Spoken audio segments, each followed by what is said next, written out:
pelikula at personalidad ang binigyang parangal sa awards night ng Cinemalaya Independent Film Festival 2024. Kabilang si Kapuso primetime queen Marian Rivera na nagdiriwang ng 40th birthday ngayon.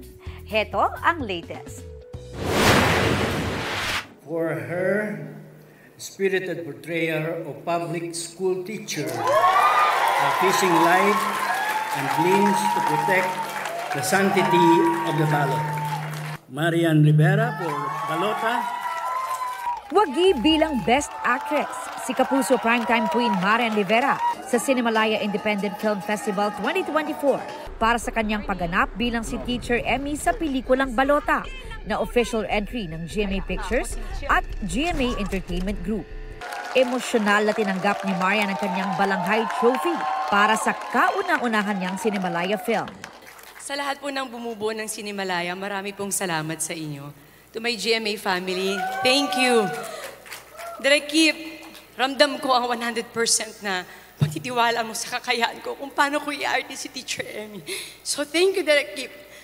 Pinasalamatan din niya ng lahat ng bumubuo ng Balota, pati na ang kanyang mga anak at ang mister na si Kapuso primetime king Dingdong Dantes. Sabi ko sa kanya, mahal, may offer sa akin sa Cinemalaya. Tatanggapin ko ba? Kakayanin ko ba? Sabi niya, kailangan mong gawin yan. Kailangan mo ipakita kung sino ka.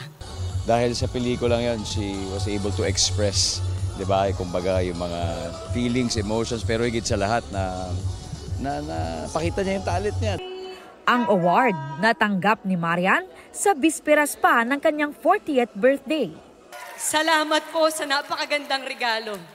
Sa lahat po ng Teacher Emmy na matapang na ginagawa ang lahat para protektahan ang boto ng sambayanan kahit pa ang sarilang buhay ang malaan sa panganib. Teacher Emmy, para sa iyo to.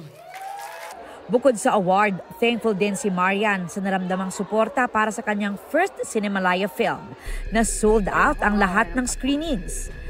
Katay ni Marian for Best Actress si Gabby Padilla para sa pelikulang Conobacio. Best Actor si Enzo Osorio for The Hearing. Special Jury Award for full-length film ang Alipato at Muog at ang Pamalandong sa Danao for short film. Best Director for Short Film si Sam Manaksa para sa Cross My Heart and Hope to Die na nanalo ring Best Short Film. Best Director for Full-Length naman si Jaime Pacena para sa Conobacio, nawagiring Best Production Design at Best Cinematography. Big winner naman ang Tumandok, nawaging Best Full-Length Film, Best Screenplay, Best Original Music Score, Best Supporting Actor para kay Felipe Ganancial, at tumandok din ang recipient ng NETPAC Award.